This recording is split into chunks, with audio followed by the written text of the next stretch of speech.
Welcome to Mr. Orth's Professional Portfolio Unit. Today, let's talk about how to write a resume while you're still in high school. Please note that this slideshow is adapted from one published by the University of Tennessee at Chattanooga Career and Student Employment Office. Let's see what it takes to make your resume pop. First, what's the initial amount of time an employer takes to review an applicant's resume? Is it 15 to 20 seconds minimum, or 45 seconds maximum? What do you think? Well, the reality is, it's usually no more than 45 seconds. It has to get their attention right away, in a positive way, or odds are pretty good, you're not going to be considered for that opportunity, whether it's a job, or whether it's going to be a chance to go to that college university, or a chance for someone to actually give you funding in order to make advantage of an opportunity, such as going to a college or university. So why do you need a resume in the first place? First, it's a marketing tool. It's something you use to advertise yourself and the best parts of yourself. It also helps you to obtain an interview, not a job. It's trying to get you to the next step in the process. It doesn't get you the job in and of itself, but it hopefully gets you the chance to interview for the job. At that point in time, it's up to your personality and your people skills to get you the job itself.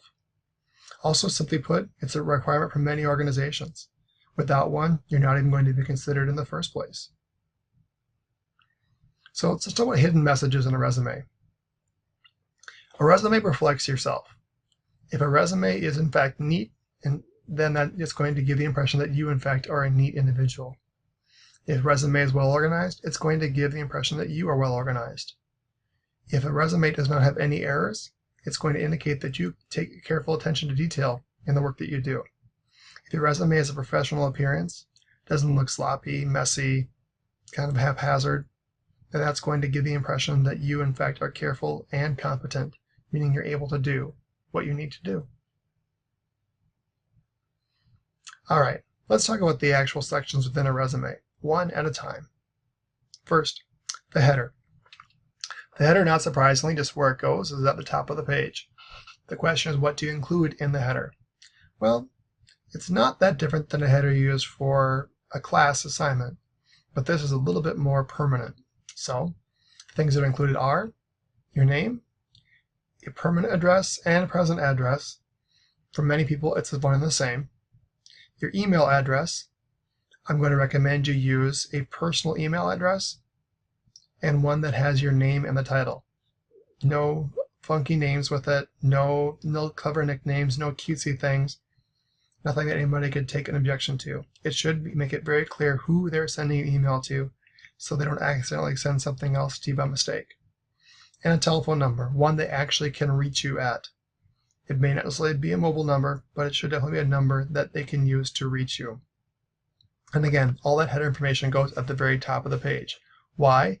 Because if they want to actually contact you, this is the information they're going to need, and they should not have to search somewhere throughout the course of the resume to find it. An example you might see is this. I do recommend that you can spend a lot of time when it comes to figuring out really cool fonts and downloading templates. Be mindful, however, if you're going to download a resume template online, as well as for any of these other documents, when it's free, please bear in mind, somebody's making money somewhere along the way. So if it's entirely free for you to fill it out, don't be surprised if it's information that they're taking from you and that's their payment. Because keep in mind, they're going to get from you your name, your address, your phone number, your email address. And those things, the only thing they're missing from you is your birthday, which some people still put on there too, and they're also missing Social Security number. They're giving you 4 of the 6 things, you're giving them 4 of the 6 things they need to steal your identity. So I don't recommend downloading the freebies because oftentimes there's the Trojan horse, a program mixed in there that could possibly lead to compromising your actual personal information. That said, when you're doing this, I recommend you do something simple. Again, the name at the top should be bold or bigger print than the rest of it. I do recommend centered. That way when things aren't centered below it, you see how it gets the extra space here on all sides, but you haven't skipped a ton of lines in order to do that, because space is valuable on a resume. and white space or blank space is also valuable to help other things stand out. Address here, if you want to go ahead and abbreviate, that's fine. And then phone number. For the purposes of our assignment for class, you don't have to use the accurate information, but if you choose to, then it's less you have to change later on. And again, use an email that you're willing to let somebody actually contact you at for purposes of this application. All right, next section. The next section of most resumes, especially modern resumes, is an objective statement. The purpose of an objective statement is to communicate the type of position you're interested in. Really the question is, what is your objective with this resume? What are you trying to achieve? What are you trying to gain? Some examples might be a part-time employment to build work-related experience and skills. That's one I added in that might be what you actually want to put down for many of you in class right now. That what you're doing for an objective really doesn't tie to a long-term goal other than you want to get some employment experience. Another idea might be if you have something that you have as an objective, which might fit a long-term goal. This one might work for you. Volunteer position at an animal care facility. Long-range goals of veterinary school. So you see how it's really a two-part objective statement where it talks about what you want now as well as what you might have that tied to later on. Other folks have something more in their objective statement. It might be an infinitive phrase, like here to obtain a position. But this one might be more as a particular type of job you're looking for. Whereas the first one here is more generic. If you have something in particular looking for, you might choose to use that, something similar to the bottom one instead. The objective statement should go directly below the heading. It should be the first thing they see beyond that. You're going to notice if you look at the example here, there's actually they're going to skip lines quite a bit to make sure there's plenty of room. Again, I wouldn't go larger than 12 point, but you can vary the size around. So if you want to go 12 point or 13 point for the headings or bold and colons, but notice they're going to need to make sure that things are lined up nice and neat. You don't have to have this line here separating sections, but sometimes it's helpful. The next section is education. Again, when you're in high school, you have some flexibility to move these different sections around. Heading is always at the top though. Objective is always next. I do recommend education next. However, at this stage of the game, it may not be a very lengthy section. So when you are including education, make sure you indicate the name of institution, such as the high school or the college you're attending or have graduated from. Include the city and state if it's not part of the title. So you might say Burnsville, and in parentheses, Minnesota, and then close the parenthesis, and then say senior high school, for example. Date or expected date of next graduation, meaning what are you going to graduate? Obviously, if you've graduated at some point in time already, that's fine. However, do not consider finishing 9th grade at a junior high school to be a graduation date. GPA. You don't have to include this for what you're doing in most cases right here and now. If they do ask for it on an application, you'll actually see that listed specifically on an application. So that does not mean you have to have it on your resume to begin with. However, if your GPA is a positive, meaning it adds quality, indicates your competency, the things you do well, then I would include that. If it's not something that's really going well for you right now, then I wouldn't necessarily include that on the resume itself. When you do include a resume, make sure you round down to the nearest tenth. So 3.0, not necessarily having those extra numbers. Later on when you're in high school, it's possible some of you will have honors terminology with that, summa cum laude, magna cum laude, that sort of thing you have to worry about when you get to your senior year of high school and beyond. Other things for education that apply to more of you at this time. Course highlights, such as advanced courses, select programs, electives taken. So, for example, honors, AP, STEM, AVID, things like graphic design, music, world language. Those are course highlights, things that stand out, whether everyone takes them or only few people take them. If it's things that indicate how hard you work, things that indicate your capability, your intellect, your skill set, your level of responsibility, something unique about you, those are things that are worth including. It's not a bad idea to indicate what year or what school year you took those as well. Again, make sure all dates are reverse chronological order. That's why you'll see here in this list of education, elementary school information is listed last. Why? Because it's the least recent element you might include in education. Why do you include elementary school information? There really isn't much reason to do that except for if you're applying to something that is tied to your old elementary school, or people want to know whether or not you're from the area. So if you're applying for a volunteer opportunity at your former elementary school, then it might be a good idea to include that to indicate to the person interviewing you that you actually went to school there. This example, again, this is something where it actually comes from a college, but you see some of these things here. You might see Burnsville Senior High School, and you might be after here parenthesis Minnesota, and you wouldn't necessarily indicate a degree there because that would be high school diploma, but a graduation date that you would actually put down as 3 years from this particular gym. GPA if relevant. This is also where course highlights would go. All right, into experience. When we use the term experience, want to expand your definition of that to not simply be when you've had a paying job. So experience for our purposes is going to be, sure, full and part-time jobs, absolutely. Self-employment, things you're doing that may not necessarily have gotten paid for by somebody else. You may not have cashed a paycheck or had anything to put into the bank. But self-employment, that could even be things like babysitting. That definitely can be something that indicates responsibility, as can regularly mowing people's lawns and landscaping, even things around the neighborhood from which you've been compensated. Those things can be considered self-employment. And if you don't have part-time work experience, then that self-employment type also works well. Also consider your volunteer efforts, especially those that have been ongoing for a long period of time. Those are excellent ones you can choose to use. Other information when you include any type of experience. Always include the job title, dates of employment, or the dates that applies to, dates of the volunteering, dates of the self-employment, company name if that applies. If you don't have the company name, then you can simply put the name of an individual to contact. So let's say, for example, you spent this summer having a lawn mowing business. Then list the names of individuals who are your clients. And you can put those at that same part of that experience element. City and state. If you're going to keep saying Burnsville, Minnesota, Burnsville, Minnesota, Burnsville, Minnesota, you can simply shorten that up to Burnsville once we've got into that multiple times in your resume.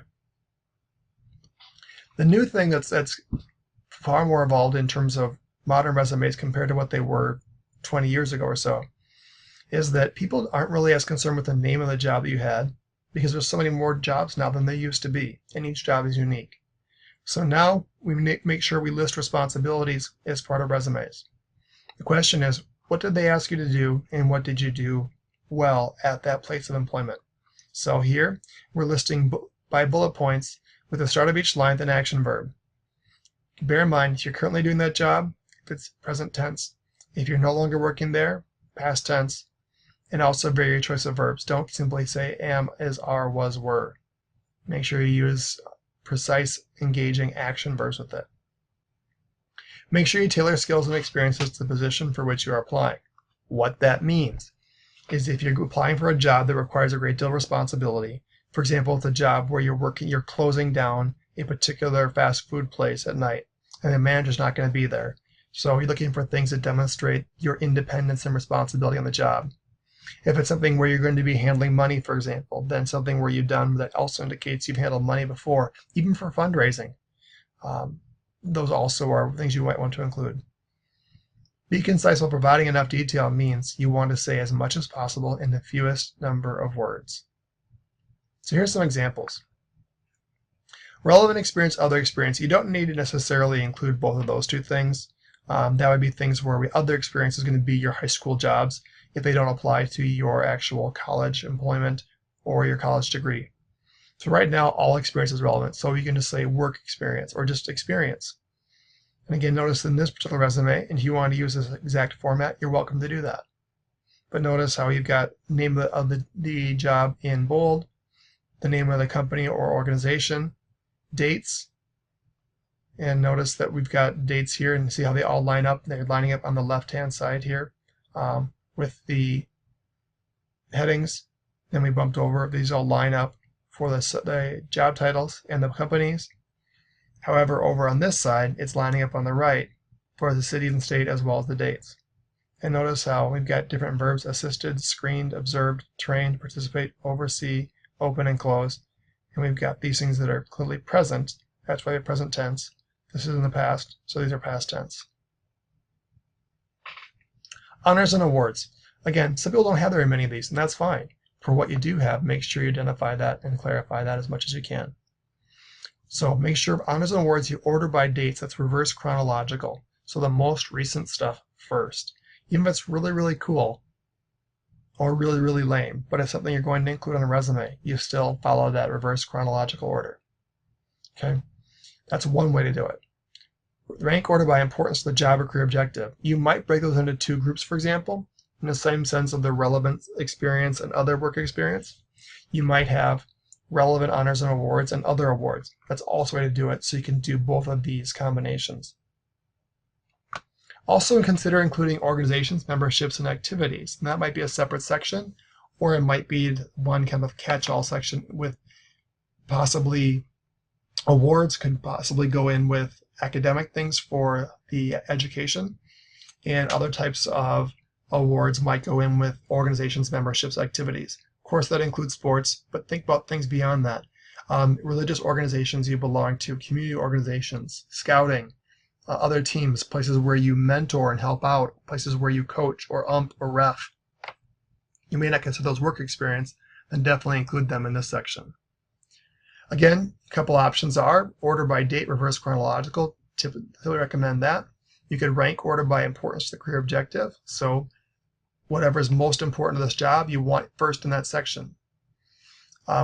One thing that people are surprised by is do not say member of, because member of doesn't necessarily mean that you've done much with that. So if you're not going to say all you're saying is you're a member of that, then just put that organization down and the dates. If you have a leadership role, that may get a separate name or title.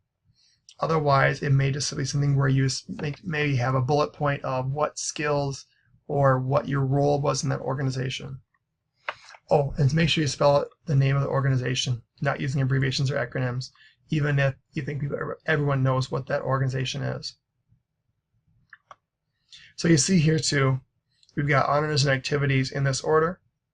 And look at this one, you've got honor society, so that's going to occur over the 1 year. If you have certain things that are ongoing from 1 year to the next, then you run with a series or a hyphen between that. If you receive that as a one-time only thing, then you can go ahead and just put that year followed by a comma. If you receive an annual award, but it's not straight through every single year, meaning it's not run the entire school year, it's only May 2015, May 2016, then you might put 2016, comma, 2015, space, because it's reverse chronological order again. All right, almost done here.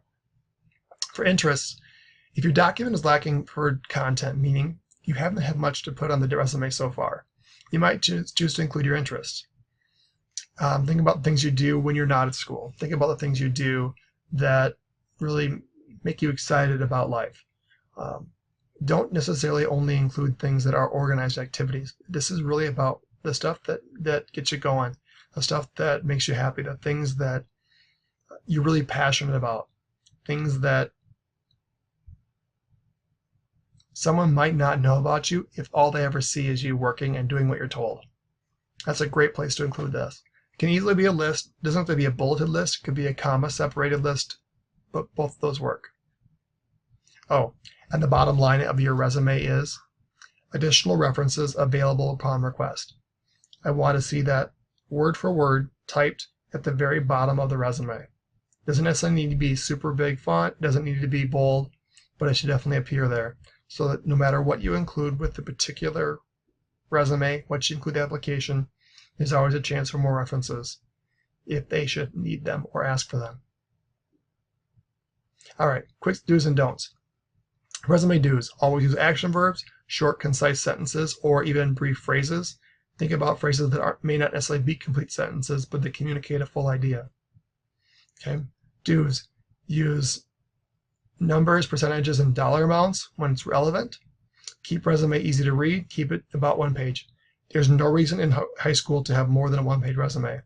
I didn't have a multiple-page resume until I had 3 college degrees. There is no way you need to have a multi-page resume when you are in high school. If you need to move it down to 10-point font, move it down to 10-point, fit it on 1 page. Some don'ts: surprisingly, even though it's about you, don't use pronouns such as I, me, my, etc. One way to avoid that: Don't use subjects. When you have sentences, don't actually use a complete sentence. Just start with the verb. Do not actually include references because those may change more often than your resume changes. Don't put non-essential information like birth date, that sort of thing, and things that may not necessarily really be that important about that particular job or experience. This line here means be honest. Don't misrepresent yourself in such a way that it seems like you had more responsibility than you actually did. Don't rename your job when that wasn't your actual job title. And as I mentioned at the outset, don't include personal information. These things make it very easy for someone to steal the rest of your identity. And then it's up to you to convince people that you're the real person and not the one who showed up with his resume in hand. That's a lot of information, but hopefully you found it valuable. You can work on this, and again, tomorrow we'll have Q&A to start the hour, and after that, we'll move on to the next part of the portfolio.